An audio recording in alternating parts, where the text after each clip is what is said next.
I don't want to see you back here until you're ready to wake up and start doing things properly! Right now, you're a disgrace to my kitchen and to the Hotel de Boer name! It was an accident. I'm sorry, did you hear me asking for excuses? No, I'll do better, I promise. Why is she so aggressive? She won't even listen to what the poor girl has to say. Oh, hey, cut her some slack. You gotta at least hear her out. Wait! Huh? Who do you think you are telling me? Wait a sec. Navia? Huh. So, you're bringing backup now. Suit yourself! You're still wasting your time! Savannah, is this how you always treat your staff? My staff is right. I'm the one in charge here now. And last time I checked, the Hotel de Boer doesn't take orders from the Spina di Rosula. Of course. How you run your kitchen is none of our business. But when a member of your staff is so overworked he becomes gravely ill, that most definitely is our business. We're going to stand up for him, whether you like it or not. Overworked? I've said it before and I'll say it again. If Vermont can't handle the job, then tough luck. There are plenty of other capable people I can hire instead. But Philmont can do the job, he just... Monica, back inside, now! Huh? But you said I shouldn't come back until... Just do as you're told, and not another word out of you! Come on, we have work to do! Wow, what a horrible person! Sorry. Looks like I've dragged you into some drama again. Her name is Savannah. She's the new head chef at Hotel de Boer. Ever since she took the job, she's been enforcing a brutal work regime and putting a huge amount of pressure on her staff. One guy was so overworked, he collapsed from illness. He's been bedridden for days, and he can barely even talk properly. I'm sorry. It's all my fault. I don't deserve to be a chef. At his family's request, the Spina di Rosula is trying to mediate on his behalf. We're not exactly making a ton of progress, as you saw. Savannah is adamant that Vermont's exhaustion and illness have nothing to do with her or how she's been running her kitchen. She's refusing to have any kind of meaningful dialogue with us. Our next thought was to talk to the other chefs at the restaurant and get a better idea of their working conditions. But with Savannah watching them like a hawk, no one has been willing to open up. And that's why I'm here, doing it the old-fashioned way. Camping out, watching, and waiting for an opportunity. Oh, shoot! It all makes sense now. Sorry. Paimon should have thunk before she spoke. Did Paimon ruin everything? Oh, no, not at all, Paimon. Honestly, the way she was laying into Monica, someone had to step in. I'm sure I would have piped up if you hadn't. And besides, I don't really think I'm built for espionage. Yeah, meaning it's gonna be all the more difficult to get the inside scoop now. Oh, I might as well head back to the Fleuve Cendre then. We'll need to come up with a whole new game plan. Paimon will join you, 'cause this is kinda all Paimon's fault. Guys, it's fine. You don't need to worry about it. That said, if you were planning to visit the Fleuve Cendre anyway, let me take you out for a meal. I'll make sure it's a proper feast. A really famous chef just joined the Spina di Rosula's tavern. Her name is... Sorry to interrupt. I just wanted to apologize for the scene you witnessed just now. We shouldn't subject our customers to that. This is a small token from us. It's some candy from Monica. She asked me to make sure it was delivered into your hands. Monica's the one apologizing? Huh. Clearly, Savannah is the one who owes an apology. Our head chef has been a little highly strung lately. Sorry for everything. All right. Since there's candy, Paimon will drop it. Not the candy. Thank you for understanding. We'll make sure to pass your feedback on to Miss Savannah. A little highly strung, huh? Paimon doesn't get it. How did someone like her even become head chef? Well, according to Fermat's family, she hasn't always been like this. But that's a story for another time. Let's try this candy. Oh, Paimon totally gets it. Come on, dig in! Huh? Hold on, there's something written on the wrapper. Find Escoffier. Escoffier? Could this mean... Huh? You know that name, Navia? Yeah. Let's stick to the plan and go back to the Fleuve Cendre for now. That's where we'll find Escoffier anyway. So, who is this Escoffier anyway? Well, for starters, she used to be the head chef at the Hotel de Bourg, before Savannah. She recreated the legendary Gâteau de Bourg and restored the restaurant back to its former glory. Safe to say, she's the most renowned head chef in the Hotel de Bourg's history, after the culinary genius Modeste himself. Gâteau de Bourg? That's the super exclusive cake that they only sell a few slices a day, right? Wow. Why the heck would she let Savannah take her place? Well, apparently, the Hotel de Bourg was reported for a safety incident. Someone claimed that the kitchen was adding an illegal substance to their menu. But none of the chefs had any idea how it could have gotten into the food. In the end, Escoffier decided that as head chef, she should take responsibility, and she was sent to the fortress of Meripede. The fortress of Meripede? Well, you're right. The quantity of the substance they found was fairly minimal. Even the guards believed the whole thing was probably just an accident. Escoffier didn't have to stay in the fortress for long, but still, by the time she returned, the role of head chef had already passed to Savannah. So that's what happened. Paimon still thinks it's really unfair. Even though Escoffier is no longer head chef at the hotel, she's still well respected by the staff. So, I'm guessing what Monica wants is for us to convince Escoffier to try and negotiate with Savannah on the staff's behalf. Oh, Paimon gets it! Monica wants Escoffier to come back and kick Savannah out. It's simple. If the new head chef is stressing everyone out, then the solution is just get the old one back. Well, about that...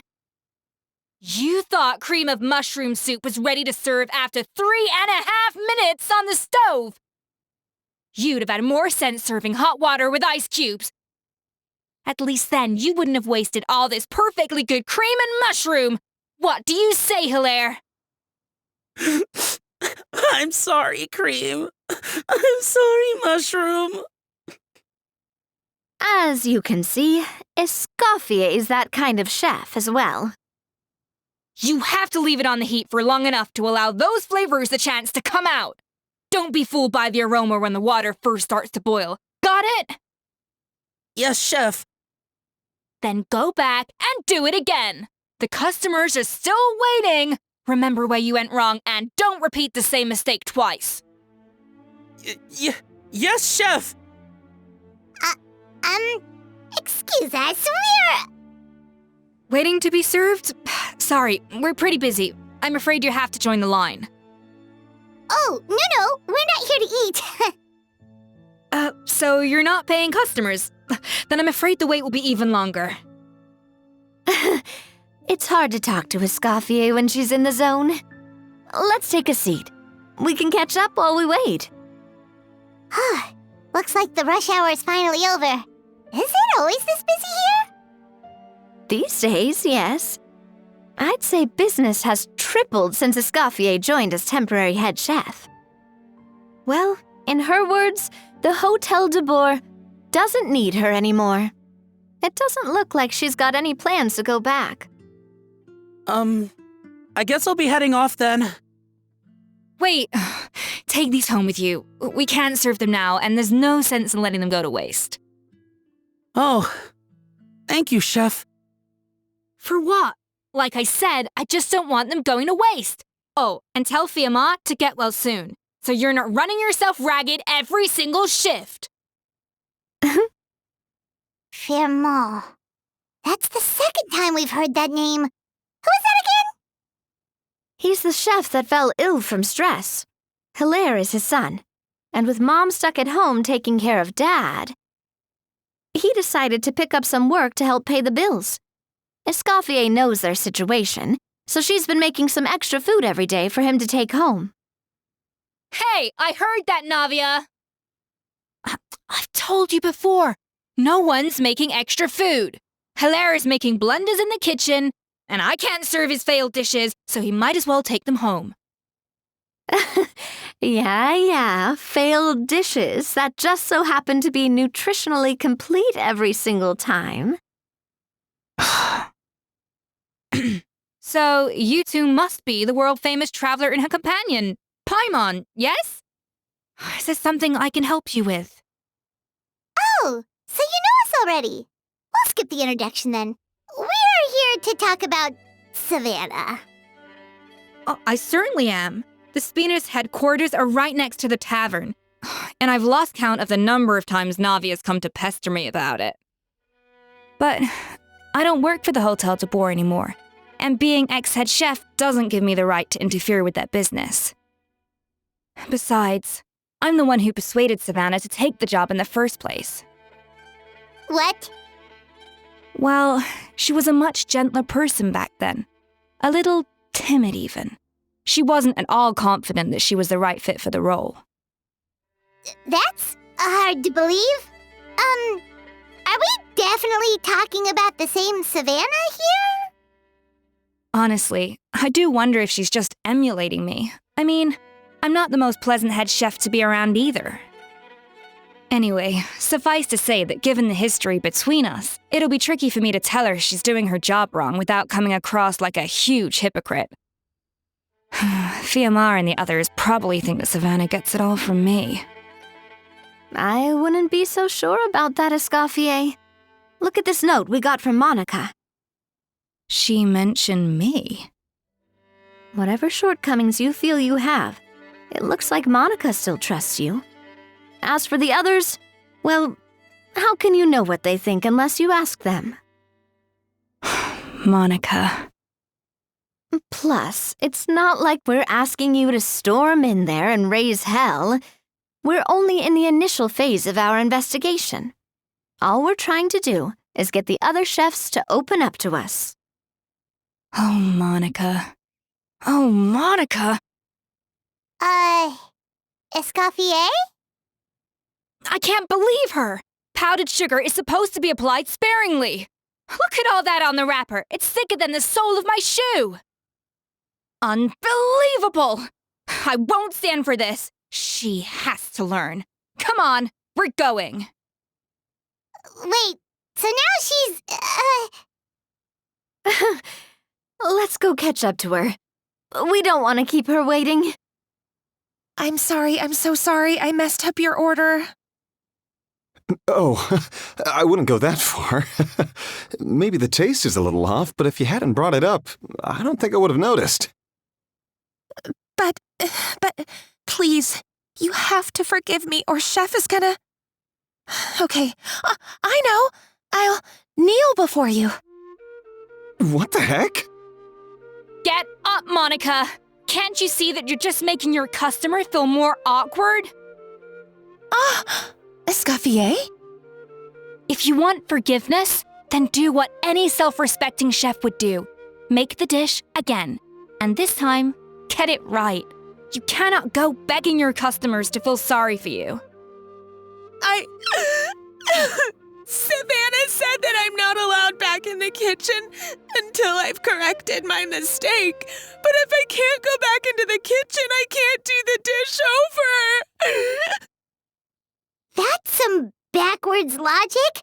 How can you fix your mistake without being allowed to cook? If this is what Fermat had to put up with, then no wonder he had a breakdown. We apologize for interrupting your meal, sir. It's fine. With my layman's palate, it's not like I can tell the difference anyway. I was actually quite enjoying my meal until she appeared out of nowhere and started apologizing. Gave me a bit of a fright, to be honest. Oh, well, it's because Chef Savannah tasted a bit of the leftover soup from my pot and then threw me out of the kitchen. Gosh, that's pretty strict. Has she always been that way? I don't recall things being like this when Escoffier was head chef here. I gotta say, you're all looking a little worse for wear these days. I mean, Escoffier was strict too, but I think the difference is that her criticism was more constructive, so you knew what you did wrong and how to improve, and we all knew that it came from a good place. Chef Escoffier was hard on us because she truly wanted us to reach her level. But these days, whenever we make a mistake, we just get told to wake up, get your head in the game, or just do it again. And it's only gotten worse since word got out that Chef Escoffier had started working again in the Fleuve Cendre. Monica, you don't need to call me chef. I'm not the boss here anymore. Yeah, but through no fault of your own, what happened back then, that wasn't on you, and all of us know that. That banquet was a huge event, and so many staff were involved every step of the way. With so many moving parts, there's no way of knowing how that lumiline ended up in the food we served. Lumiline? What's that? A new drug from the Fontaine Research Institute, produced from an extract of the lumitoile. Apparently it sharpens the senses, so they used it to treat people with impaired responses to stimuli. Oh, yeah, I've heard about that. They found out you can use it as a flavor enhancer since it stimulates the taste buds. Makes things pretty addictive. They also found that overuse can have mood-altering effects and even lead to nerve damage. So it quickly ended up on the guard's list of controlled substances. Unfortunately, however, some food products containing the additive had already made it to the market by the time the guards banned it from the restaurant industry. Everyone knows that in all likelihood, someone probably just purchased a batch of contaminated ingredients by mistake. But you took all the blame. We all know why. You just didn't want to see this turn into a place where tensions are constantly running high, because everyone's suspicious of each other all the time. And now look at you, a fry chef in the Fleuve Cendre. What are you trying to say? Sure, the Spina's Tavern is no Hotel de Boer, but come on, it's not that bad, is it? Oh, the Fleuve Cendre, you say? Great. That's where I'm dining from now on. Monica, I'm very happy with my current job. And there's no changing the past. We just have to let bygones be bygones. Besides, at the end of the day, I was the head chef, regardless of whose mistake it was. Ultimately, the responsibility lay with me. If only Savannah was half the boss you were. I'm sorry? Do you have a problem with my conduct as head chef? No, chef. So you do remember who's boss? Escoffier? I thought you'd left this place for good. What are you doing back here? What happened to you, Savannah? Why are you acting like this? When I turned this place over to you, You made me the head chef and gave up your right to tell me how to do my job. You're not the boss here anymore, so stop acting like you own the place. Whoa. Sounds like someone has a chip on her shoulder. Oh, Savannah! My God, have you grown a temper since I last saw you? Have you put even half the amount of energy into improving your cooking skills Or are you still using the Pluie Lotus as an off-brand marcotte, thinking no one can tell the difference? That's none of your business! What happened to not storming in and raising hell? Ho ho!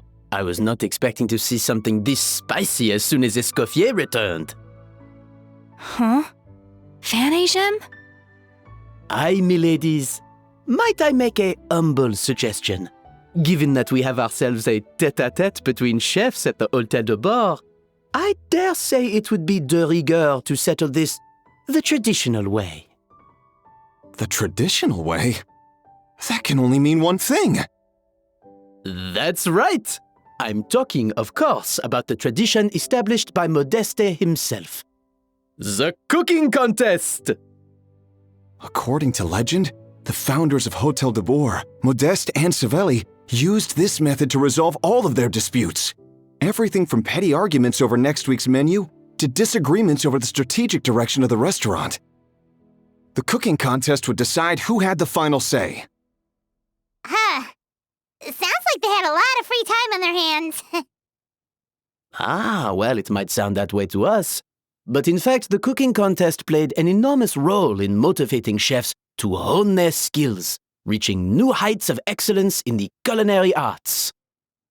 And indeed, the reintroduction of this institution in recent years has surely been instrumental in transforming the Hôtel de Bord into the top-ranking restaurant in Fontaine.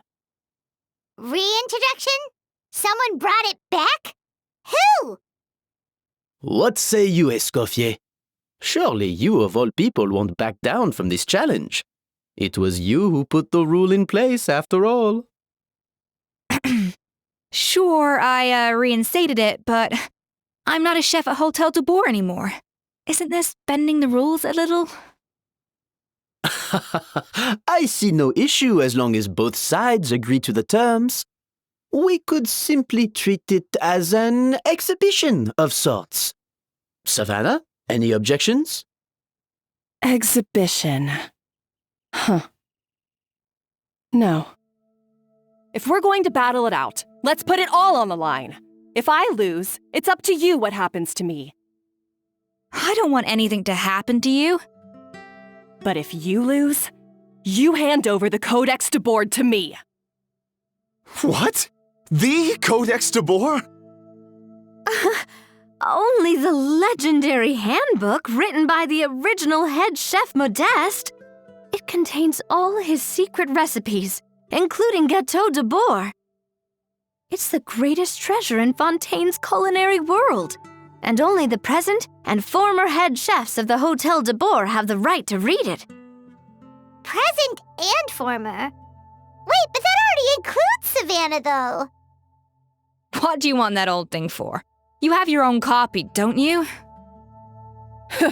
Don't take me for a fool. You know perfectly well what I mean. I want your copy, the original version, the one you took with you when you left us. I'm sorry, I must be missing something. You know, there's no difference between the original and the copy, right? They contain the exact same recipes. Stop trying to change the topic. What's wrong, Escoffier? Scared you're gonna lose to me? Or are you scared of me getting my hands on the original codex? Savannah, you may remember that we gave her the original as a parting gift, to thank Escoffier for her years of service.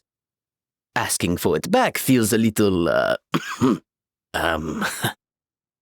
Oh, I'm sure it won't be an issue, as long as both sides agree to the terms. Those were your words, weren't they? And as for the contest itself, let's make it a bake-off. Gâteau de Bord, per the recipe in the codex.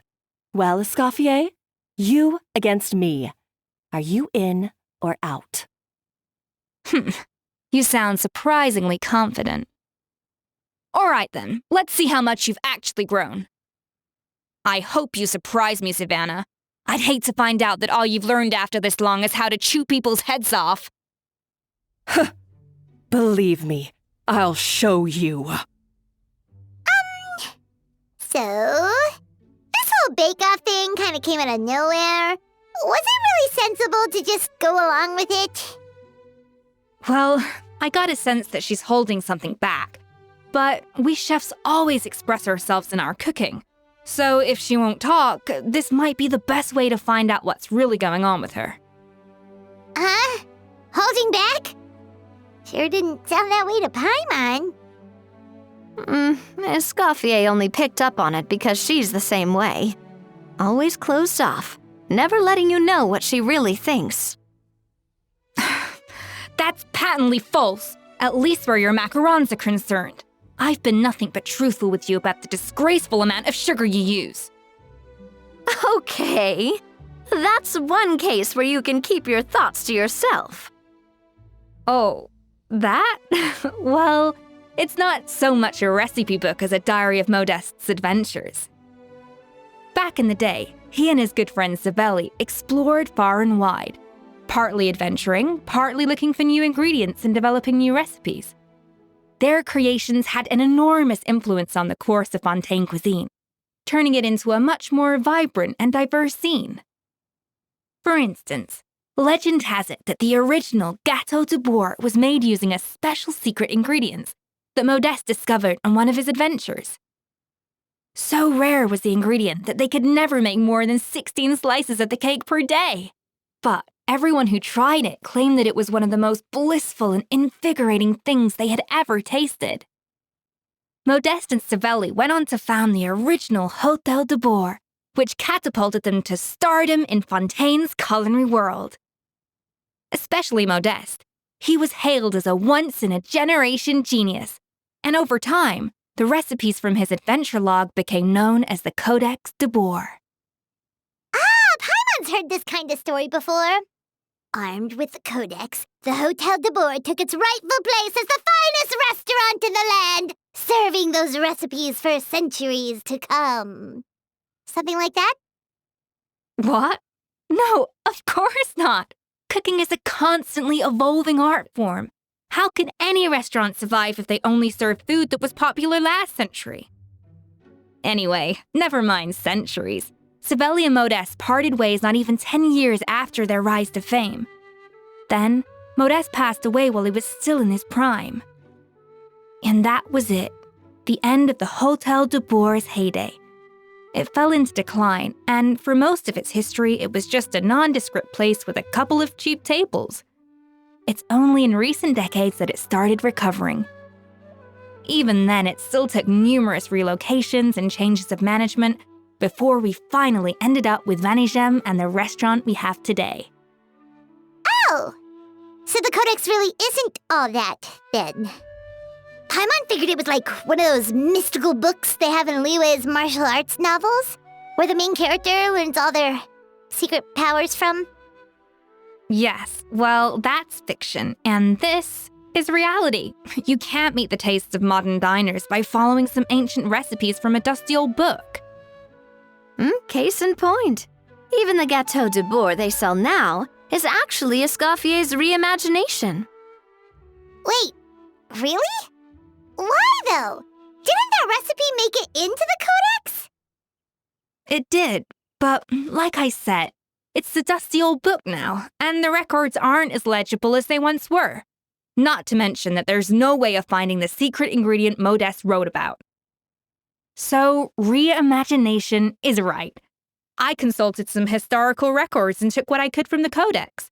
But ultimately, the Gâteau de Bourg of today is my own recipe. As for why we gave it the same name and kept the tradition of only selling 16 slices a day, well, you've got Vanigem's business sense to thank for that. Oh. Huh. Well, that kind of takes all the mystique out of it. Hey now, it might not be the original Gâteau de Bourg, but it's still the most delicious cake in Fontaine today. And who knows, maybe Escoffier's version is more suited to your palate. Just think, if the original truly was the perfect cake you're imagining it to be, there's no way the recipe would have been lost to history, right? Not to mention that the Hôtel de Bourg never would have fallen into a slump. Anyway, before I left my role as head chef, I made a copy of all the recipes from the Codex, including my own improved versions, and turn them over to Savannah. So why is she so interested in the original copy? Could it be a symbolic thing? Like, whoever holds the original Codex de Boer is the true head chef? Well, it was clearly precious enough to give to Escoffier as a parting gift. Meanwhile, Savannah only got a copy. Maybe from her point of view, it's like management doesn't truly see her as being worthy of the role. You think so? The only thing is, it was her suggestion to gift me the original in the first place. Well, a joint decision by her and Venegem. But still. What? Huh. Guess she's had a major change of heart since she became head chef. Yeesh. Who knows? We could speculate forever. Better to just let our gato do the talking. It means besting her in this bake-off, and then getting her to explain herself, even if I have to beat it out of her with a spatula. However much she's changed since we worked together, I believe that she still has her chef's pride. And if she respects the art, she'll respect the outcome of our contest. Well, I'm confident that you and your spatula can get justice for Froment. All you need to do now is win the contest. But that should be a breeze for you. Let's not get too ahead of ourselves. Gâteau de Boer is very complicated to make. Usually, it takes 3 chefs working in tandem to cover everything. Now, if I had to push it, I could probably do the work of 3 chefs myself, but I'd prefer to play it safe if I can find a couple of assistants in time. Well, that's easy. The 3 of us are veterans in the kitchen. You just need to pick 2 of us. Well, I have heard the Traveler is an accomplished cook, as well as a warrior. But be warned, I will hold you to exceptionally high standards. Think you're up to the task? Oh, count me in too. I've spent weeks perfecting my macarons after your scathing review. Even if it means competing against the Traveler, so be it. I'll show you what I'm made of. Confident. I like it. All right, let's start with some elementary mise en place. Show me your knife skills. I've always called it chopping stuff up, not mise en place. But it's basically the same thing, right? Oh, Navia. The difference in your case is that mise en place is chopping stuff up without sending juices flying all over the kitchen. Looks like you found that easier than I expected.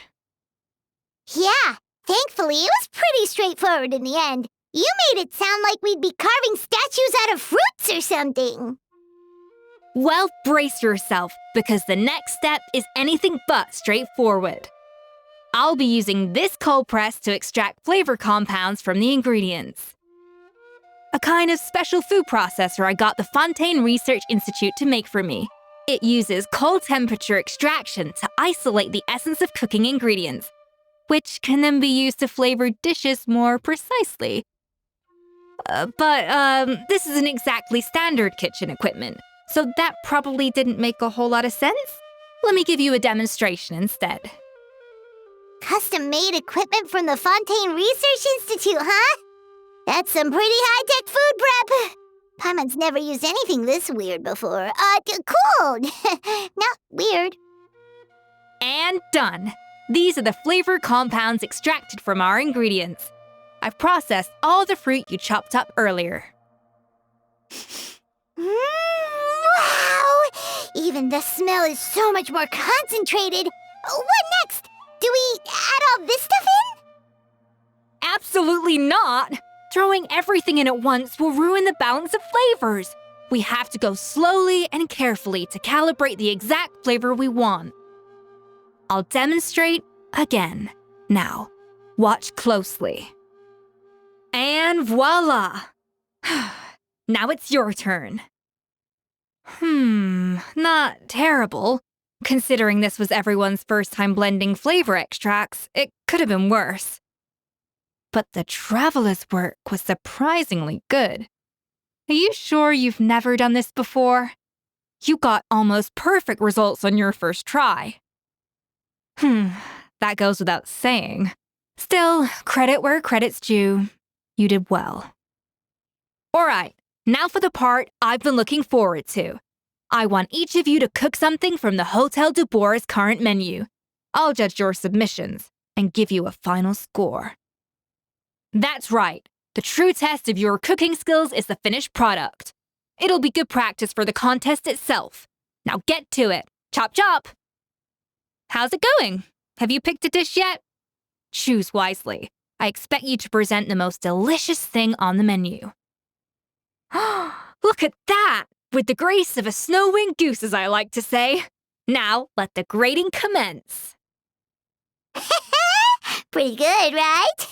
Not to brag or anything, but Paimon's a bit of a connoisseur when it comes to la food. 6 points. What? Oh, well, fair enough. Paimon doesn't cook all that often, so as long as it's a pass. That's 6 out of 100. What? You say you're a connoisseur, but it's quite clear from this dish that you have far more experience consuming food than creating it. By that logic, I suppose you think listening to Lady Farina on repeat every day would make you an opera singer. Aww. Oh, me next. I'll have you know that this batch of macarons has 2 whole tablespoons less sugar than my previous ones. So you went from 12 tablespoons to 10? Well, it's nice to know you actually measured it out, because it tastes like you just threw in whatever was left in the jar. 6 points. Aw. Now to the final dish. So, what do you think? This is our last hope. 8 points. Darn, that's barely higher than what we got. Not exactly. The color is spot on. Beautiful aroma. Excellent presentation. I have to give this one 8 points out of 10. Maybe even 9 points. Huh? How did you pull that off? Don't get me wrong. There's room for improvement. But still, this is clearly the work of an accomplished chef. I can tell that you've put many hours of work into honing your skills in the kitchen. I can really taste the grace of the snow-winged goose in this dish. The traveler's journey, with all its trials, tribulations, and setbacks. Not to mention the frustrations of having a picky eater for a partner. Hey, you made that last part up! No way did you taste that! Well, it looks like I lost fair and square. I guess you'll be taking the traveler as one of your assistants then? But if it takes 3 chefs, that still leaves 1 slot remaining. Maybe Paimon and Navia should keep practicing and see how it goes? Chef Escoffier. Oh, it's Hilaire! What brings you here? I heard the news about the cooking contest. You're doing Gâteau de Bois, right? I was just wondering if you needed any help. And you think you're up to the task, do you? Oh, no, I know I'm not there yet. It's actually my dad who wanted to help. Firma, last I heard, you could barely get out of bed.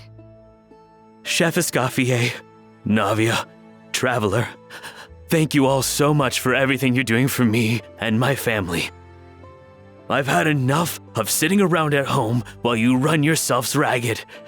If you let me, I'd like to help you win this cooking contest. Yeah, I was gonna say the same thing. Don't you worry. I'll be fine. I'm feeling much better now. I'm sorry. I know I've been rather useless these past few days, but not anymore. The fact is, I'm a fine chef, despite recent events. I've proven myself in the Hotel de Bois kitchen, so if anyone's qualified to work under Chef Escoffier, it's me. I think. I hope so. Firma, have you even set foot in a kitchen since leaving Hotel de Bois? I have not. But I'm fully rested now. I know I can handle it. I'll prove it. Let me whip something up for you right now. Huh? That's strange. Why are my hands shaking? What do you call this, Verma? I can't seem to grip my knife. Do it again! Again! Again! I...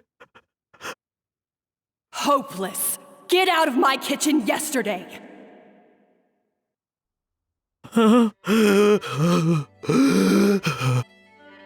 Dad, what's wrong? I don't understand. I was feeling so much better, and then Will I never be able to work in a kitchen again? Dad, talk to me. What happened? I think the real issue here is not physical exhaustion, but psychological trauma. Monica, when did you get here? Probably because you were all concentrating so hard on your cooking. I didn't want to interrupt your flow. But anyway, Verma, I'm so sorry. If only I'd known how serious your situation was, I would have stood up for you sooner. You have nothing to apologize for, Monica. During those long nights of redoing every order, you were the only person who looked out for me. Oh, come on. All I did was make you some tea. I doubt it was much help. Savannah was so ruthless toward you. I probably should have brought you something stronger. She sounds like the worst. All right, another Savannah horror story. Let's hear it. She's been getting harsher and harsher on us ever since she heard about Escoffier's new role in the Fleuve Cendre. Seems like no matter what we make, she'll find something wrong with it. What is this? It looks like a dog's been at it! In the trash now! Then she orders us to redo the dish again and again, but we never know what's going to make her happy. Do it again! Do it again! Do it again! Every time you remake it, you just get another earful from her. Either straighten yourself out or get out of my kitchen! So now, it seems like just picking up a kitchen utensil gives me flashbacks of her yelling at me. Oh, man. That must be awful. The more I want to get it perfect, the more my hands shake, and the more scared I am of making another mistake. How can you give up so easily, Firma? You weren't a quitter when you were working for me. And even under Savannah, you talk about working late into the night trying to perfect your dishes. That says to me that you still hadn't lost that determination to prove yourself. What changed? I don't know what's come over me. When I think back, I just remember feeling like my heart and my hands were growing heavier and heavier as the shift went on. Each time I had to redo a dish, my heart sank a little further. Maybe Savannah was right. Maybe I am just hopeless at this. Dad. I see. Well, it sounds like there are some deep issues at work here, ones that won't be resolved by merely seeking compensation. I will win this contest, and after that, I encourage you to approach Savannah and talk this out. But what if you can't find another assistant in time? Clearly, I'm in no state to help out. You think being one person short will ruin my chances? Let's not forget, I taught you and her everything you know. Even if I had to go it alone, I would present the perfect gâteau. Oh, well, Paimon and Navia will still keep practicing, just in case. And so will I. Yeah! And if worse comes to worse, we can always get the Spina di Rosula to put out an emergency call for chefs. There's gotta be someone out there, right? Actually, I thought maybe I could help. That's sort of why I'm here. What? Why didn't you say so? I was going to, but then, well, This is the first chance I got. You do this for us? Thank you so much, Monica. All right, fine by me. But aren't you still working for Savannah? Joining the other side seems like a guaranteed way to put your future employment in jeopardy. I know, but it's all right. I've made up my mind. With the way things are, I can't keep working for Savannah much longer anyway. Unless I want to become the next for Ma. I'm done with sucking it up. It's time to try and turn things around.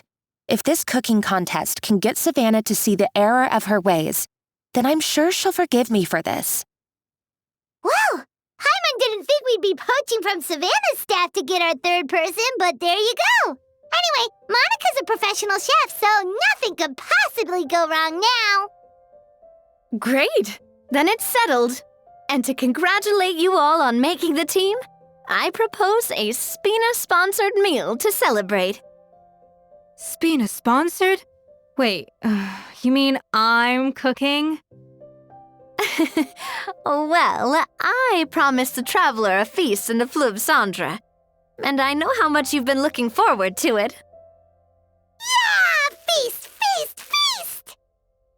All right, if you insist, then prepare for some of the finest food of your lives. That's not a bad idea, actually. Wait, hold on. You need to finesse that further. Why, Savannah? Why? Oh, nothing. I was just flicking through the original Codex de Boer. I wanted to see if there was anything I'm missing, something I hadn't noticed before, that might explain why Savannah's so desperate to get her hands on it. But I can't find anything. It's just some hastily scribbled recipes in between diary entries from Modeste's adventuring phase, and most of it's not even legible anymore. The copy I gave her not only has all the recipes in full, but even includes my own private tips and notes from years of experience. Surely that's infinitely more useful than this old thing. Yeah, maybe. Still, it's just hard for me to imagine that the Savannah I knew would go to all this effort just to make a point. We were. At least I always thought we were. She was a little shy, but meticulous with everything and everyone she dealt with. She made a few mistakes here and there, but she was quick to correct them whenever they were pointed out. And she was always striving to improve as a chef. Those qualities are why I recommended her to replace me as head chef. I never imagined for 1 second that she'd cause Fiamma and the other staff so much grief. Well, I mean to an extent, of course. I pushed hard for her to get the role. And the idea that she turned out like this because of me is difficult to come to terms with. I wonder if this is how Modeste felt back when he was writing the Codex. Yes, with his good friend and co-founder of the Hotel de Boer, Savelli. The story goes that after Modeste unveiled his Gâteau de Boer and was hailed as a culinary genius, he was admired and adored by all. But his newfound fame slowly drove him and Savelli apart. Unlike Modeste, whose every new creation was an instant hit, Savelli seemed to face setbacks at every turn. Doors that would swing wide open for Modeste would shut in Savelli's face. And with Modeste being whisked off to all manner of functions by his celebrity friends, he had less and less time to discuss the culinary arts with Savelli. People started gossiping about Savelli, and their relationship between the two gradually soured. Everything came to an abrupt end when Modeste, still in the prime of his life and still hailed as a genius, suddenly died from an acute illness. And that was it. They neither had a decisive split, nor got the chance to properly reconcile. Their story just came to an end. One rumor had it that Savelli actually killed Modeste out of jealousy, even as the latter was hoping to make amends. Unlikely, it's a popular theory, but there's no real basis for it. At least there are no records of Savelli ever being convicted of a crime. Still, beyond a point, there's no way of knowing what truly happened in the past. All we can do is try to make sure the present doesn't quite go as badly. And that's why I have to win this contest tomorrow. Then get the truth about everything that's been going on, even if it means cracking her open like a nut. Really? Well, I like the confidence. Don't let me down tomorrow, then. You better bring your A game.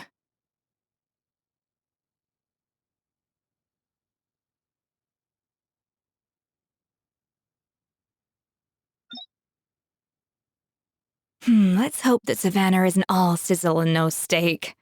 After all the work we've put in, it would kinda be a shame if tomorrow was a complete cakewalk.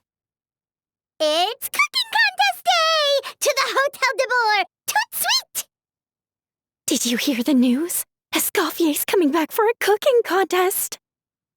Wait, seriously? Escoffier in a cooking contest? Now that I've got to see! I don't get it. Why would anyone in their right mind challenge her to a cooking contest? Mesdames et messieurs, welcome one and all to the Hotel de Boer and to this most exciting of cooking contests. Savannah, I've brought the original copy of the codex you asked for. Monica? Huh. In the interests of fairness, this contest will be conducted in a double-blind format. Once the dishes are complete, they will be sent to the back of the kitchen where they'll each receive a label. The labels will be placed out of sight underneath the plates, only to be revealed after the judges have sampled them and reached a final verdict. This is to ensure that no one will know which dish is made by which contestant. As one of the judges, I promise to be fair and impartial. When my meal got interrupted yesterday, I never thought this is how they'd make it up to me. Getting a seat on the judging panel is a pretty sweet deal. Both contestants have taken their positions? Then, without further ado, let the Hotel de Boer cooking contest commence! Monica, Traveler, it's go time. Let's do this. Alphonse, Gaspar, get to work! Do not disappoint me. Looks like our two head chefs are raring to go. Like an oven on full blast, this competition is quickly heating up. Alphonse! What are you playing at? That's not how I taught you to do it! Stop horsing around and do it again! Yes, chef! Oh, tension in the ranks on Team Savannah. Will this slow their progress? For goodness sake, Savannah, what are you doing? Oh, forget it. I've got to focus on my own dish. Escoffier is already on the final step of the recipe. Let's check on Savannah's progress. I think this flavor profile is still a little bit off. Enough! Oh, useless! Both of you, make like an egg and beat it! I'll do it myself. Wow! Is Savannah serious? Can she really make up for lost time working alone? I present to you Gâteau de Boer. Time's up! Contestants, please take your dishes to the back. That guy was right. You really can't tell whose is whose just by looking at them. We both made the same dish after all. For all her flaws, Savannah's a talented chef who earned my recommendation for good reason. She wouldn't screw up something as elementary as the cake's appearance. Whoa! This is really rather good. Wonderfully soft and fluffy. Beautifully sweet. This is a masterclass in how to make Gâteau de Boer. I would give this one at least 9.9 out of 10. Only because there's something about the flavor of the base. It's just a little different from the recipe I'm used to. Huh? Really? I couldn't tell. All right, on to gâteau number 2. I haven't had a single bite and already this aroma is a delight to the senses. I have a feeling that this gâteau will be a gâteau for the ages. How exciting! I'm gonna dig in.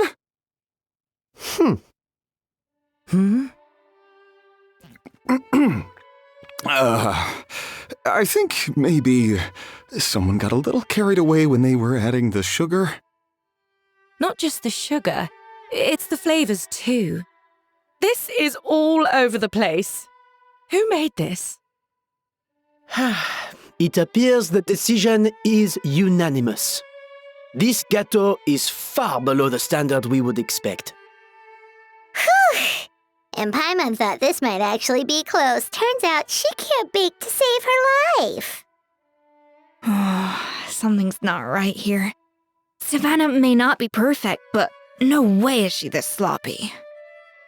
I can now declare that the creator of the first gâteau has won this cooking contest. Now, all that remains is to turn the plate over and reveal the chef's name underneath. What? It's Savannah? No! That's impossible! Hey, Savannah! You cheated, didn't you? You cheater! What did you do? Oh, you swapped the plates, didn't you? Well, someone's a sore loser. These cakes went from the oven to the judge's table without me ever laying a finger on them, and everyone here can attest to that. It was Vanejem's staff who labeled them in the kitchen. If you're looking to accuse someone, why don't you start with them? Isn't it more likely that Escoffier's lost her edge? Oh, or maybe her assistants let the team down. You take that back! Judges, we demand a rematch. That's enough! What's done is done. As head chef, or rather as team lead, I take responsibility for the dish I served. Whatever went wrong and however it happened, I should have spotted it. Savannah, I didn't think you'd stoop this low just to beat me in a bake-off. What happened to your chef's pride? I don't know what you're talking about. If you want the Codex de Boer that much, you can have it. Escoffier, no! But you must promise me that you'll apologize to Firma and compensate him for everything you put him through. It's a little late to be negotiating terms. The contest is over and I won. That means you owe me the Codex, and I owe you nothing. Look, Savannah, you may have fooled everyone else, but can you really fool yourself?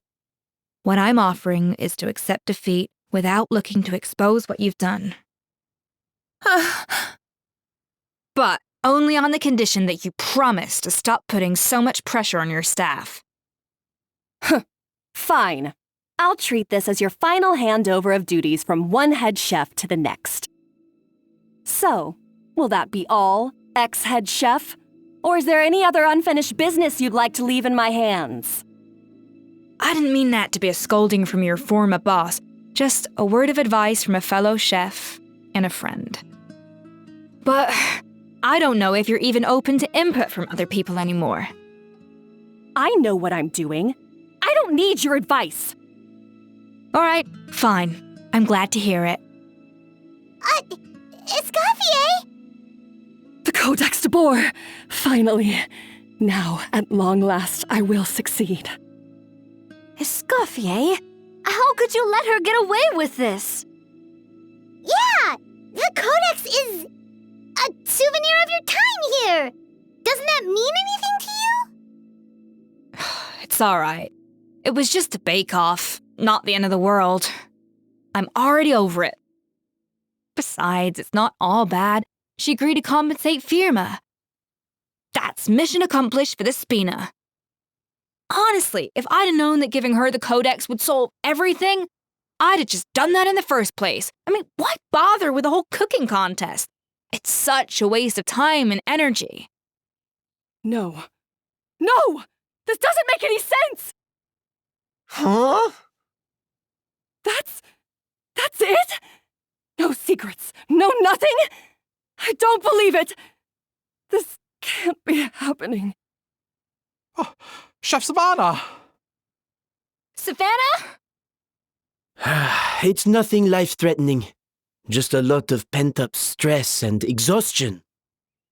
Oh, I knew it. Pent-up stress? The truth is, however hard she might be on the rest of us, the person she puts the most pressure on is herself. Yes, there are nights when she makes us redo things over and over into the wee hours. But for her, it's every night. She'll hide herself away in the kitchen, working on new techniques and recipes, and only realize how long she's been at it when we come to work the following morning. But why? Why would she do that? Our best guess is, she doesn't want to be seen as less of a chef than Escoffier.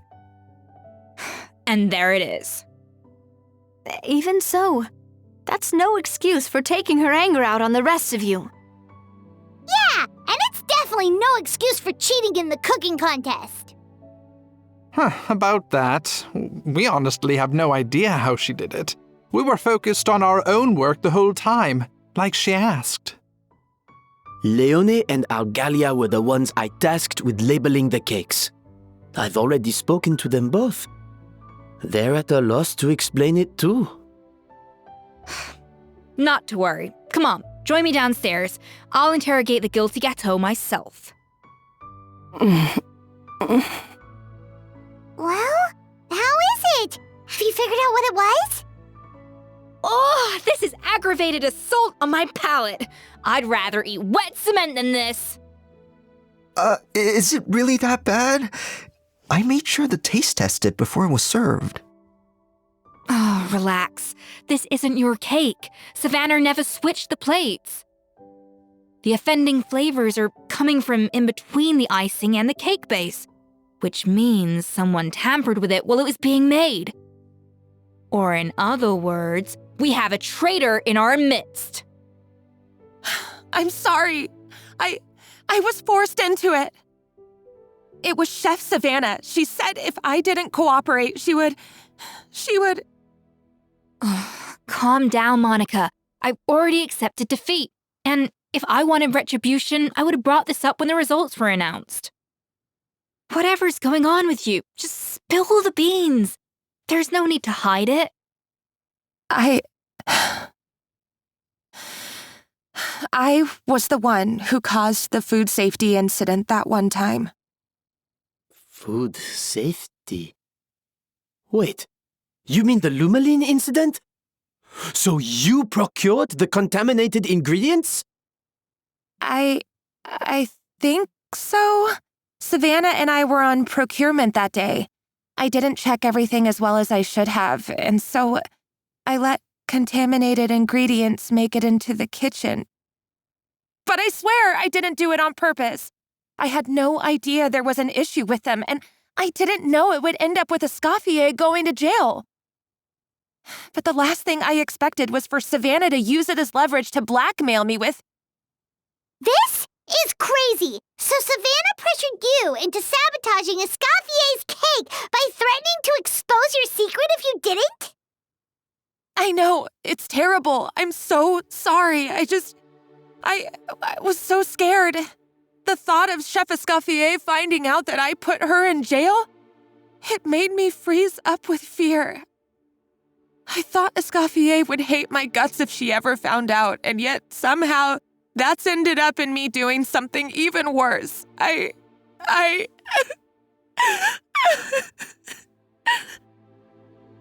Seriously? All this fuss over a little slip-up? Huh? Firstly, it's not like I got a life sentence. I did my stint at the fortress and now I'm out. And secondly, I had my own reasons for leaving the Hotel de Boer. This wasn't the only factor. So you don't need to feel ashamed or frightened or anything like that.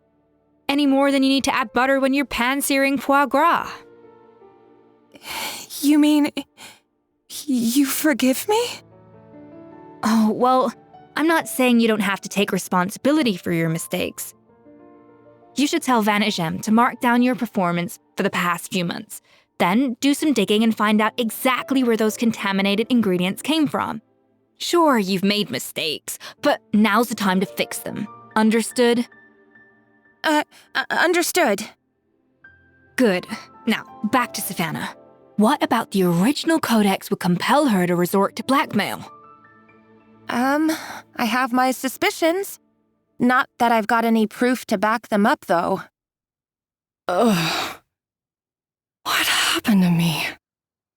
I've overheard some customers murmuring about how the Hotel de Boer hasn't been the same since Escoffier left. They think our menu doesn't taste like it used to, especially our signature items. Now that you mention it, I noticed it during the contest too.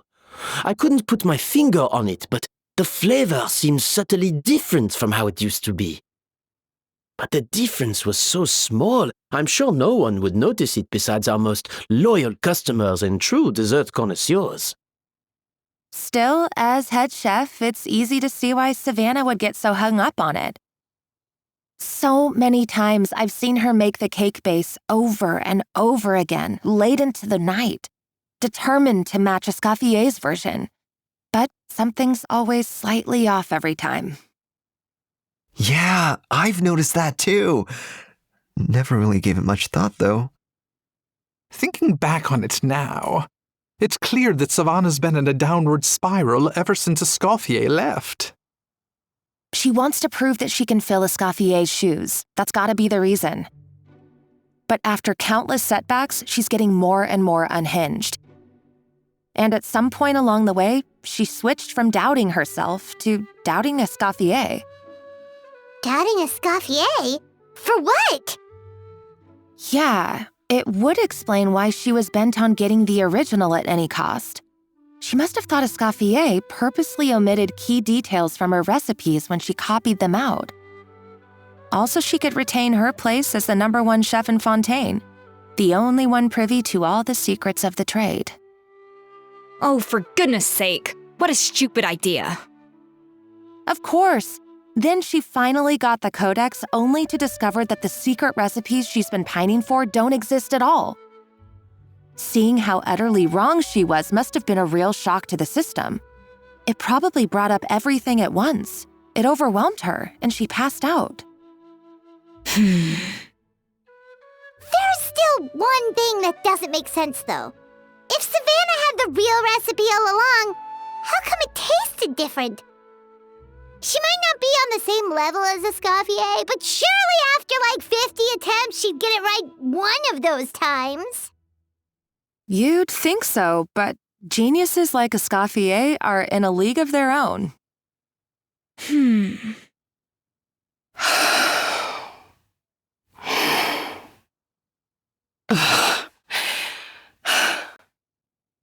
New head chef, you say? What's her name? I don't think I've heard of her before. I wonder, can the Hotel de Boer keep its edge without Escoffier at the helm? This tastes different from last time.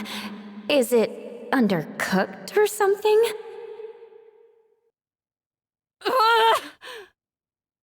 Take this. It's a copy of the Codex de Boer. From now on, you will be its keeper. Don't listen to the doubters. If I say you can do it, then you can do it. Even if you don't believe in yourself, at least believe in me. Hey, did you hear me? Once I'm gone, the restaurant is all yours. All this time, I've been blaming other people, but maybe I'm the problem. I sincerely apologize for putting everyone out. Savannah's awake now, but I don't think she's ready to speak to anyone yet. Let's give her the day to calm down. I'm sure you'll have the chance to talk everything out tomorrow. In that case, I'll go and update Verma and his family.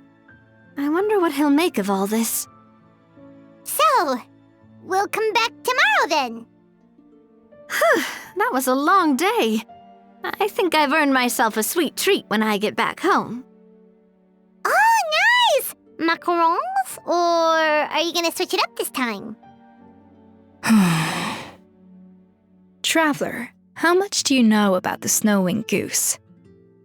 Every year they migrate long distances in search of a suitable home. There's always one goose at the front whose job is to lead the flock. Fontaine poets often use the image of that goose to explore the ideas about leadership and genius. They usually imagine someone who's a cut above the rest, a model of perfection. But what those poets don't know is that during a migration, the lead goose is always changing. Once the lead goose shows signs of fatigue, it retreats to the back of the flock and allows another goose to take its place. So the truth is that leadership, with all the responsibilities and pressures that come with it, it's something that everyone takes turns at. But we humans completely miss that fact when we project our own ideas about social hierarchies onto them. I guess what I'm saying is, I don't buy into this notion that there's some sort of gulf between normal and genius. Cooking is a science, not magic. Given the same ingredients, same recipe, and same environment, I see no reason why two different people shouldn't be able to create the exact same dish. Of course, some people have a more sensitive palate than others, and some people are just born bolder or more conscientious. But these are all variables that can be accounted for with time and practice. I'd have no reason to expect so much from others if I believed that perfection can only come from the hands of a genius. The only reason I hold people to high standards is because, well, I believe they're capable of greatness. Okay, I've made up my mind. I'm gonna get to the bottom of why Savannah failed. And come tomorrow, I'll give her the scolding of her life, pointing out all the mistakes she's made along the way. Then she'll finally see the error of her ways.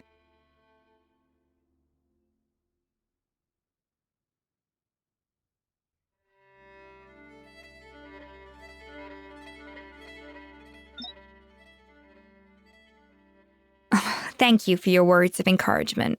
I'm gonna head to the Hotel de Boer and spend the night investigating. I guess I'll see you tomorrow. Genius? Calling someone a genius is just another way of saying I'm too lazy to figure out how I need to improve. It's a defeatist attitude and I won't stand for it. Why are we here so early? Our meeting with Vanagem isn't for a while. Check on her? Why? What happened? Oh no. Escoffier, are you alright? I'm fine. Just need to get some more coffee in me. Huh? What happened to my coffee? Did I really drink it all? Alright. Thanks. I appreciate it. Well, there's cooking facilities here. Or we could just grab a cup of coffee from Cafe Lutece, but either way, hurry! Hello! What can I get for you? Sure thing. We're here to go. Huh? Oh, I see. First cup of the season. Yeah, I get it. Young people these days do love their little surprises. Strong, bitter coffee beans, transformed through expert brewing and balanced perfectly with rich, creamy steam milk. Wonderful. I feel much better now. Thank you so much, Traveler and Paimon. Glad to hear it, but make sure to catch up on your sleep when you get the chance. I think I figured out where the problem lies. Honestly, it's ridiculous. I don't know whether to laugh or cry. Wait, what investigation? What are you guys talking about? I'll save it for when everyone else gets here. It's so stupidly small, I can't believe it's caused so much drama. Yes, except my failures were stepping stones to success. Escoffier! Have you seen Savannah? Huh? No, not since yesterday. Why? What's wrong? After seeing her home yesterday, we were all a little concerned about how she was doing. So, I dropped by her place early this morning to check on her.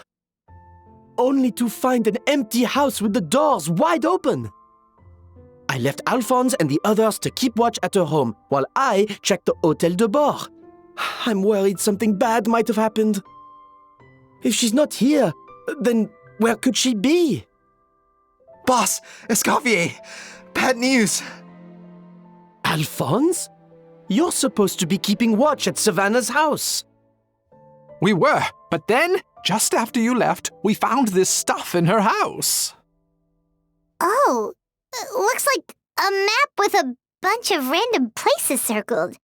What does it mean? Wait a second. This feels familiar. I'm sure these places are all connected somehow.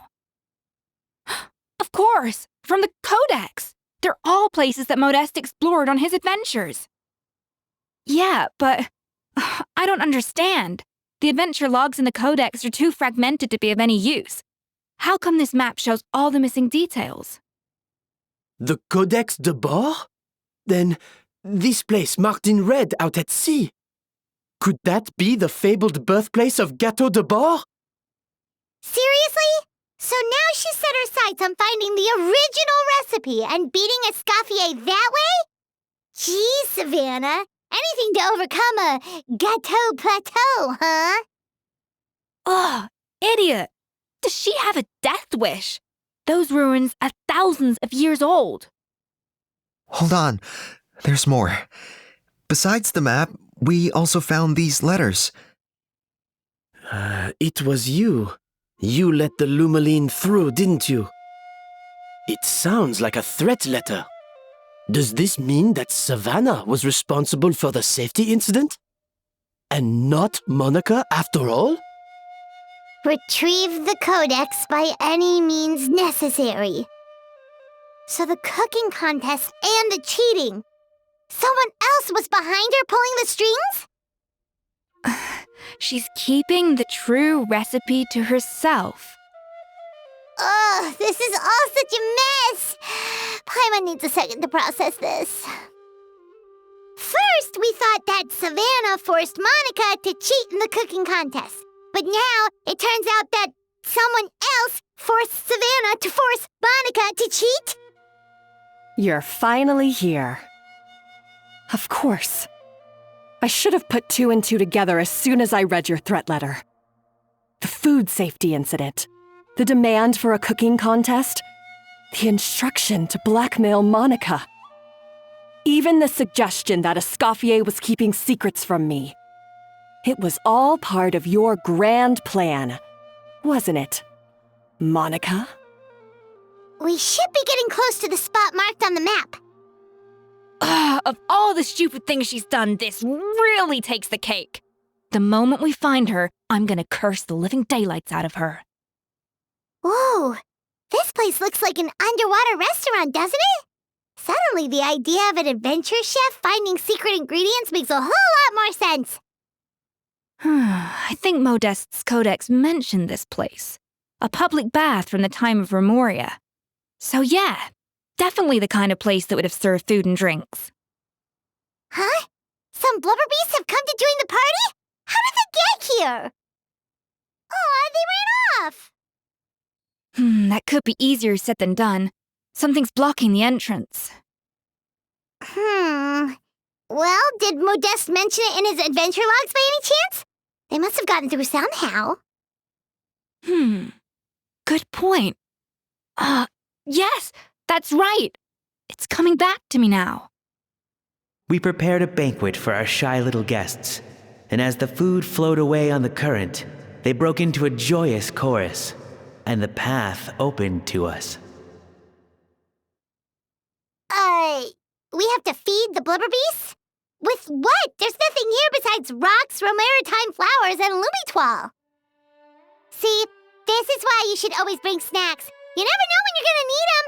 Now we have to head all the way back to shore and grab some. There's no time for that. Romaritime flowers and lumitoile will have to do. They may not look appetizing to us, but who knows? They could be blubber beast delicacies. Wait, we're seriously gonna try this? Blubber beasts or not, are we sure this stuff is edible? Trust me, they'll love it. Oh, good question. If we try to put them in the pool, we'll probably just scare them off again, and who knows how long they'll be gone. Yes, we can't afford to wait for them to double back. Oh, what was it that Modeste said again? Something about the food flowing away on the current. Wow, it's really singing! It must taste better than Paimon thought! Hey, it's open! Hey, give me your water. Here. I said your water, the one you just drank out of? Sure.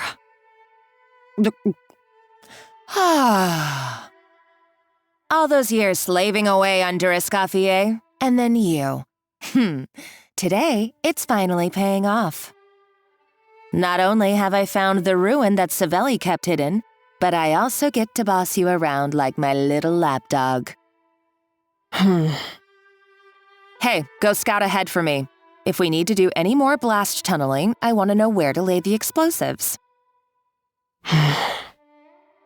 Did you not hear me? Get going.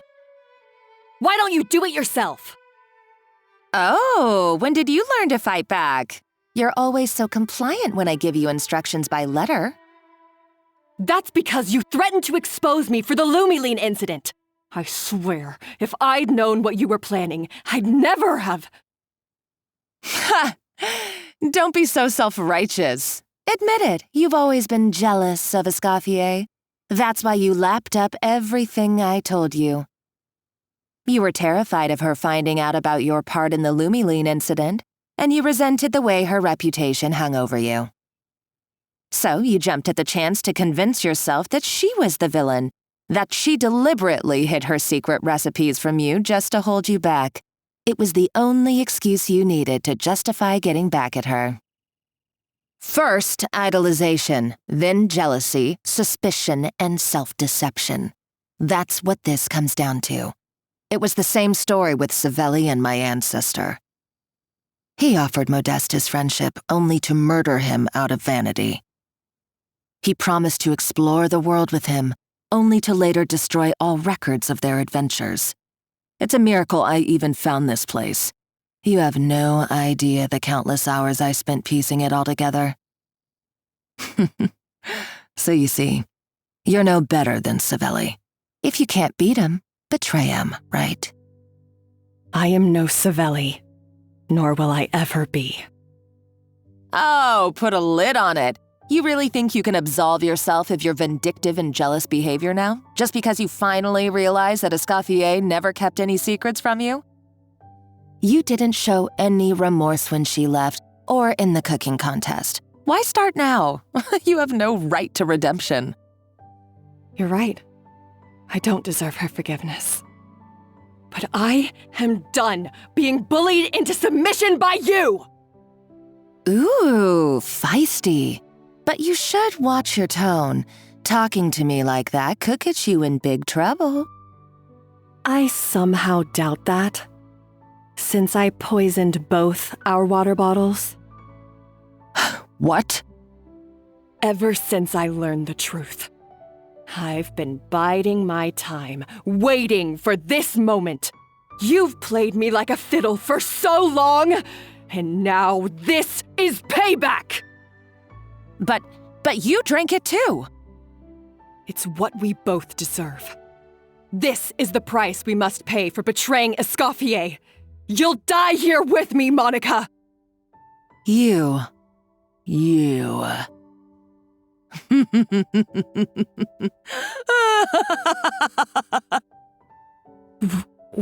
What's so funny? Oh, you're too much. I thought I'd play along for a bit just to amuse myself. You gave a very rousing performance. I saw your dumb plan a mile off. There's no poison in these bottles, just clean, fresh water. No. Revenge is a dish best served cold, you know. Did you really think your half-baked plot would fool me? You're a lousy chef, and you make a lousy villain, too. A complete waste of space. No wonder you never amounted to anything. Everything I ever did was a failure. And now, I failed again, for the last time. Hey, why don't you try your hand at being a comedian in your next life? You got a good laugh out of me. But now the show's over. You should have just done like I asked, Savannah. All I wanted you to do was scout the ruins for me. But you had your chance, and now it's time to say goodbye. Stop right there! Let her go, Monica! We've got you surrounded! Escoffier? Ugh, looks like I'll have to keep you around for a little longer. You can't! Stay back if you want her alive! Escoffier and the Traveler. I can't take you both on in combat, but if you so much as flinch, I can end Savannah's life in a heartbeat. Monica, what are you hoping to achieve by this? You're about to commit murder, and for what? A recipe? A recipe? You chefs are all blinded by your myopic focus on kitchen affairs. Well, some of us actually have bigger fish to fry. Modeste had a secret. The truth behind his so-called genius, the je ne sais quoi factor in his Gâteau de Bourg, and it's right here in these ruins. Are you serious? You're here because of a Gâteau de Bourg obsession? You've gone completely mad! I couldn't care less about the cake itself. No, the real treasure is the secret ingredient that Modeste sourced from these ruins. He and Savelli were fools. A priceless treasure of Remoria in the palms of their hands, and they thought, ooh, this would go great in our cake mix. We're talking about a powerful stimulant that also sharpens the senses. That's no cooking ingredient. It's a groundbreaking drug. That's right, I've done my research. It was a drug that Remoria developed for their war machine. I could make a killing by selling it to the treasure hoarders or the Fatui. Will you listen to yourself? You're completely delusional. My eyes are wide open. Just wait till I get my hands on this treasure. You'll see what a fool you've been. Wait, what's that sound? Just when I thought she couldn't get any crazier. She's lucky the whole place didn't collapse. Uh-oh, Savannah's gone too! Monica must have taken her. Oh, what a coward. She's only taken her hostage because she knows that she's no match for you. That's true. Even if she finds the treasure, she'll need Savannah alive if she wants to get out of here in one piece. Oh, well, our path's been blocked, so let's look for another route. The water looks pretty deep here. Maybe it leads somewhere. Ah! Golems! How are they still mobile? They were probably awakened by the explosion just now. Alright, Knife Skills 101. Time for some rough chopping. Another door? Guess we need to prepare another feast for our guests. It seems to really like the texture of Rome maritime flowers. I never knew you could process Lumitwol like that. Alright, I've got to jot this down. Lumitwols and maritime flowers. This could open the door to a whole new world. Yep, that's literally the plan. Wait, hold on. Which door are you talking about? That's strange. These don't look Romorian to me. More like last century Fontaine. Adventurers from last century Fontaine, huh? Oh, Modeste and Savelli, do you think they camped here? By the looks of it, this was a one-person camp. They adventured together, but maybe one of them came back alone at a later date. You really think so? Trust our adventurers' instincts. We're pros at this stuff, just like you're a pro in the kitchen. Okay, well, the Traveler has more adventuring experience overall, but Paimon's definitely a pro rummager from all those treasure chests. Darn it! Paimon was just about to show off her rummaging skills! Huh, no kidding. Are all adventurers so obsessed with journaling? I mean, I guess I take a lot of notes when I'm cooking as well, but I thought that was just me. Anyway, let's find out who was here. It's been years since I've last visited these ruins. It's exactly the way I remember it. This place probably hasn't changed in millennia. Sadly, up above, on dry land, everything has changed. The treasure of Remoria. That's what we used to call it. Modeste was right about its potential. It turned Gâteau de Bourg into a national sensation. Our limited stock of the substance meant that the gâteau could only be produced on a small scale, but this only drove up the popularity all the more. Modeste was right about that too. He predicted all of it. He was praised as a genius, while I, as the one person who'd ever disagreed with him, was labeled a talentless fool. Modeste tried his best to console me, but I knew better than anyone just how great the gulf was between us. Our conversations grew scarce, and we saw less and less of each other. I didn't fight it. He had new friends and a career of his own.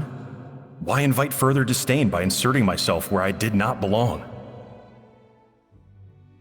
I told myself that maybe one day, when I finally created a masterpiece of my own, I'd be able to face him without shame. Or maybe one day, when I've put these feelings of self-loathing behind me, I'd be able to ask him with a smile on my face, how about we go on one more adventure, for old time's sake? Unfortunately, that day will never come. So it was Savelli. From the sounds of it, he came back after Modeste had already died. I always thought it was just a legend. But if it's true, then this must be the place where they found their secret ingredient, the birthplace of Gâteau de Bourg. In that case, what does that say about the death of Modeste? If it's all true, maybe Savelli really did have something to do with it. The taste of Gâteau de Bourg has changed. Modeste was convinced of this, even though everyone swore they couldn't tell. Being the perfectionist that he was, he refused to accept even the slightest flaw in his work. He stopped all sales of the product, locked himself away in the kitchen, and worked day and night, vowing to find out where he had gone wrong. But as he baked and taste tested over and over again, he found he only strayed further and further from the original taste. It was only when he was sipping on coffee one day and realized he could not taste the bitterness that the truth finally dawned on him. What had changed was not the gâteau, but his sense of taste. The treasure of Remoria stimulates the senses, taste included, and invigorates the spirit. In the short term, it offers people the ultimate gourmet experience, but in the long term, it dulls their senses entirely. In hindsight, it made perfect sense. After all, why would a culture that sought liberation from the constraints of their bodies care for the loss of their senses? But we realized it too late. We were just too late. Over the course of his many culinary experiments, Modeste exhausted the remaining supply of the treasure of Remoria. He consumed it all himself. The finest culinary talent of his generation now faced a future in which he would never be able to taste anything ever again. Finally, in despair, he took his own life. And because we had become estranged, I could not be there to stop him, to offer some words of comfort, or even to say goodbye. Yet despite everything, he sent me his final letter. The treasure of Remoria? Guess Monica was really onto something. It really was a kind of drug. So, Modeste chose to end his own life. Then why all the rumors that Savelli murdered him? Also, neither the Codex nor any other contemporary records make any mention of the treasure of Remoria. It's almost as if someone deliberately erased it from history. Modeste told me everything in his final letter. His was a tale of how even a genius could fail, and how much more devastating it is when it happens. Did he hope I would gain some personal catharsis from knowing the truth? Or maybe he wished for me to warn the public about the dangers of Gateau de Bourg, proving that I had been right all along. But if the public ever learned how Modeste's greatest triumph became his undoing, his fall from grace would be swift and merciless. 1 minute a genius, the next a joke. It would surely spell the end for his restaurant too. What would be his legacy then? How would future generations view everything we built together? I fear the scorn I have faced these last years would pale in comparison to the scorn shown to him by the history books. I cannot let that come to pass. I will do what I must to protect his name. It will mean tampering with his notes to remove the damning details, leaving mere fragments of our story behind. It may lead his family to suspect me of having a hand in his demise. But if that's the price of destroying all evidence of my crimes, then so be it. I would rather the world believe a tale of genius and jealousy than see his reputation in tatters. The final loose end is the evidence here, at the bottom of the sea. Huh? What's wrong? Didn't we say Savannah should be safe for now? So we thought, but if Monica finds out what happened to the treasure, there's no telling what she might do. The treasure of Remoria. I have found you at last. Savelli, you tried your best to bury the truth, but you underestimated the children of Modeste. Some fragments of his diary escaped your clutches, and we have held on to them for generations. But I have to thank you too, Savannah. Without your help retrieving the Codex, and with it the last piece of the puzzle, I may never have found this place. But now, finally, the secret to Remoria's military might is within my grasp. The treasure of Remoria is mine! Oh. It's empty. It's empty? Monica? Oh, we were seconds too late. Escoffier? What's the deal with that jar? Savelli's final act! He wanted to conceal the secret of the treasure forevermore and make sure it would never harm anyone again. So he came here after his friend's death and destroyed every last shred that remained. This can't be happening. All the years I spent piecing together the truth. All my painstaking planning. All that for an empty jar? Monica, don't do anything stupid. This ruin is more dangerous than you realize. Oh, shut your pie hole! Praise be to Lord Remus. You barbarian shall be slain. She's a nutcase! A liability to herself and everyone else. Well, now it's up to us to clean up the mess she's made. Take these golems out! Ah! Why is this place still shaking? Either way, it's all her fault. Enough chit-chat. Let's get out of here, Traveler Escoffier, come on! Okay, I'm coming. Oh, no you don't. If I can't get what I want, neither will any of you. I've got nothing to show for my life's work so far.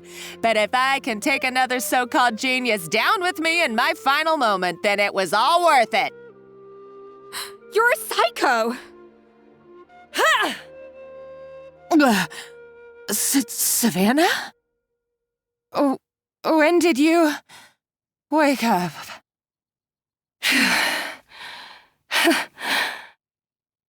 I may be a lousy chef, but it looks like I'm not a complete waste of space. Traveler? Okay, let's go!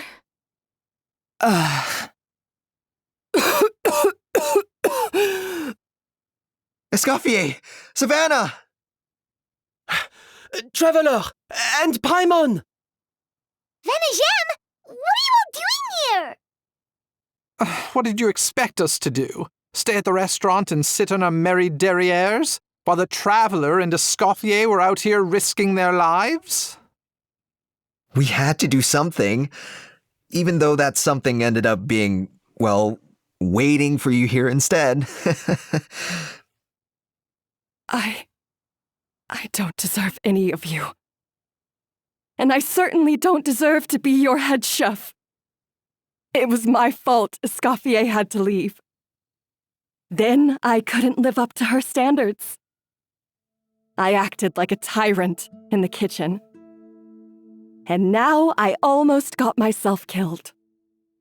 Come back, Escoffier. Come and be our head chef again. I'll never be able to replace you. Okay, so everything I said to you the day I left, it just went in one ear and out the other? Huh? Sorry, I was kinda in my own head at the time. All I could think about was the Lumiline situation. What was it you said again? Forget it. It doesn't matter. Anyway, I didn't leave this job because of you. And you're not nearly as awful a chef as you think. If you were that bad, why would all your staff show up here for you? Escoffier's right. Sure, you nitpick our work and get us to do things over a lot. But when it comes down to it, you're the one who's always doing whatever it takes to make sure the customers get served on time, every time. Things were pretty rough after Escoffier left, and Savannah's the only reason we've been able to make it through. Our customers know that Escoffier doesn't work for us anymore. But the fact is, they keep coming back. If that's not an endorsement of your work, I don't know what is. At the end of the day, we're all human, and we all make mistakes. All we can do is recognize where we get it wrong and do our best to improve. That's all that's humanly possible. No, I get what you're saying, but what I did to Firmin and to Escoffier, it's unforgivable. Well, about that, there's someone else here to see you, Chef. It's been a while, Chef Savannah. Firmin? I'm so sorry. I put far too much pressure on you, and the way I stubbornly refused to go and see you after you fell ill. There's no excuse. But I'm too late, aren't I? The damage is done. I heard that you can't even hold a kitchen knife anymore. Actually, I think I'm going to be just fine. Huh? We thought Firmin's problem was purely psychological in nature. But after the threat letter came to light, it got Firmin thinking. And then he remembered the tea that Monica used to give him every night. And as it turns out, she was lacing it with Lumiline the whole time. No way! Doesn't that cause nerve damage? It can. High doses pose a risk of serious nervous and sensory complications. But if you calculate the dosage carefully, you can control the extent of its effects. A small dose might simply make a person more emotional, whether that means more fragile or more hot-tempered. No wonder it seemed like you'd lost your edge. I asked my friends at the Fontaine Research Institute about it. They said that with the low dose I was taking, the risks are pretty small. They also fixed me up with some meds and said I should recover in no time. Well, that's what happens when you give someone a little bit of hope to cling on to. There's more. We believe that Firmin was likely not Monica's only victim. You mean she poisoned me too? Oh, so that's why Savannah's been so irritable this whole time! Let's not be too quick to blame everything on the Lumiline. That stuff can only amplify what's already there. So tasty food will seem like the most delicious thing in the world, while food you don't particularly care for will become utterly revolting. So you better make sure you reflect on your behavior and apologize to every single person you've wronged. I will. I'm sorry. There's still one question that's really bugging me. Why is it that no matter what I do, my Gâteau de Bourg never tastes the same as yours? Is it just... is it because you're a genius and I'm not? It's because the heating element in your oven is broken, you silly goose. What? I felt like something was off during the cooking contest. Once I got around to checking all the equipment, I noticed it right away. There was a half-degree discrepancy between the temperature setting and the actual temperature. All the ovens in the whole kitchen had the same problem, which confused me at the time, but by this point, it's pretty obvious that Monica must have tampered with them. I would have figured it out the day of the bake-off, since the issue affected both our teams. But of course, Monica sabotaged mine so that could never happen. No. I spent so long trying to find out where I was going wrong, and then you pinpoint the problem in just one night? It all comes back to one simple, undeniable truth. You're a genius, and I'm just plain old Savannah. Oh, cut it out! Stop the woe is me act for a second and just think. I came up with this recipe. You don't think that might have something to do with it? Do you know how long I spent perfecting my Gâteau de Bourg? 3 years! 3 whole years! I know this dish inside out, back to front and upside down. And you've been head chef now for what, 6 months? If that? A couple hundred failed attempts, and you're gonna throw in the kitchen towel and declare you'll never be successful because you're not a genius. You clearly have no idea how many kitchen failures I've had under my belt, or just how long it took me to finally get my recipe to a level I was satisfied with. Genius or not, everyone makes mistakes. Modeste did, Savelli did, everyone does. You're only a lousy chef if you don't face up to your mistakes, learn from them, and then keep chipping away until you crack the problem once and for all. Surely you haven't forgotten all that. You were no lousy chef back when I handed you the reins. I haven't forgotten, and I'll make sure I never do. That's our head chef. Ha ha! Sounds like we won't need another changing of the guard in the Hôtel de Bord kitchen anytime soon. Huzzah! Aw, what a perfect ending to a crazy journey. Look how happy everyone is. So you got your mojo back now? Yeah. Thanks to you, Escoffier. In fact, no. Thanks to all of you. Aw, friends again. So nice to see them finally settle their beef. Good. So now that's out of the way. It's time for payback. You cheated in our last bake-off, and I demand a rematch right now. Huh?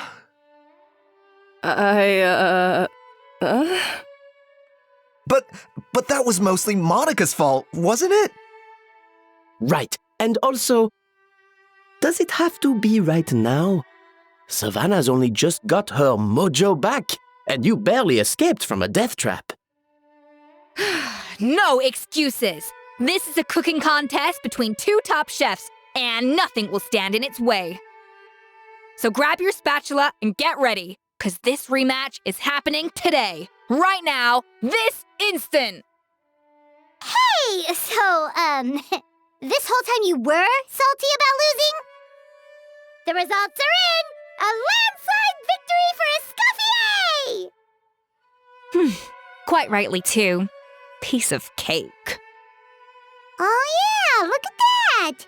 Savannah looks pretty chipper too, considering she lost. Now, where were we? Yes. Do you have any more questions for me after everything that's happened? I thought Navia would have filled you in. And actually, I said all this to Savannah before I left.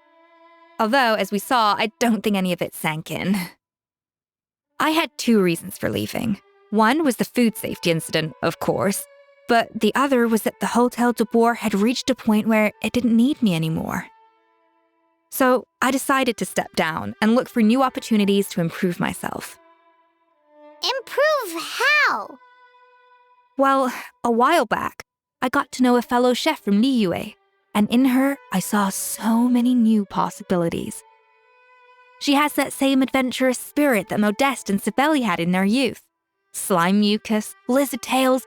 With her, nothing's off the table. There's a whole world of new flavors out there waiting to be explored, hiding away in ingredients we overlook. Case in point, remember those Romaritime flowers down in the ruins? I used them in the cooking contest just now. Did you taste the difference? What? Paimon didn't notice at all. Half of the art of cooking is dissecting the recipes of previous chefs and figuring out the exact constellation of elements that gave their work its signature taste. And the other half, it lies in freeing yourself from the confines of the kitchen. You've got to go out and explore the endless possibilities out there. Uh-oh. Paimon's suddenly not sure she wants to try your cooking anymore. Don't worry, it's not going to be a free-for-all like in Modeste's time. Before I put anything into my food, I'll obviously do my research, make sure it doesn't contain any harmful substances. In the meantime, take this. It's a recipe for Petit Gâteau de Boer revised version. I tweaked it to suit your needs as busy adventurers. Hope you enjoy, and remember, feedback is always welcome. All right! So, do you ever see yourself returning to Hotel de Boer? Oh, of course. I've already promised Vanishem that I'll come back every once in a while to make sure the quality of the food remains at an acceptable level. You know, Paimon's still a little disappointed that we never got to see the treasure of Remoria. Surely Monica wouldn't have gotten drawn in so deeply if it wasn't for all the mystery surrounding the original Gâteau de Boer. She practically dedicated her life to finding the lost pieces of Modeste's diary, then went to all that trouble to infiltrate the Hotel de Boer. And in the end, it was all for nothing.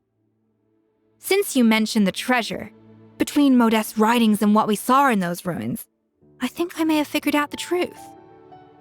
The so-called treasure of Remoria was most likely a substance that the Remorians extracted from Lumitoiles, better known to us as Lumiline. Huh? So then, why all the hype back in the early days of Gâteau de Boer? Don't forget, it was a very different era. We could barely even refine sugar back then, so desserts were very much in their infancy. In a world of bland food, it's no wonder that the first thing to really excite people's taste buds took the world by storm. And as for the Lumiline, it may well have been somewhat valuable in ancient times, but these days, it's just another drug from the Fontaine Research Institute. Even if Savelli hadn't destroyed it all, I doubt it would be worth that much these days. So after all that, there was nothing in those ruins but worthless junk. Feels strange to say it, but Paimon almost feels sorry for Monica. She sacrificed it all only to get nothing in return. Hey! Huh? Navia? You just got back from that underwater ruin, right? Well, check it out. They ran a special issue. Did you see anything like this down there? Freshly unearthed from the ruins of Remoria, a magnificent jar thought to be over 1,000 years old. Experts say it has immense artistic and historical value. It could be worth an absolute fortune. Wait, isn't that the jar they used to hold the treasure? If only it was still in one piece. Some butterfingers must have dropped it or something. Ugh, it's such a shame.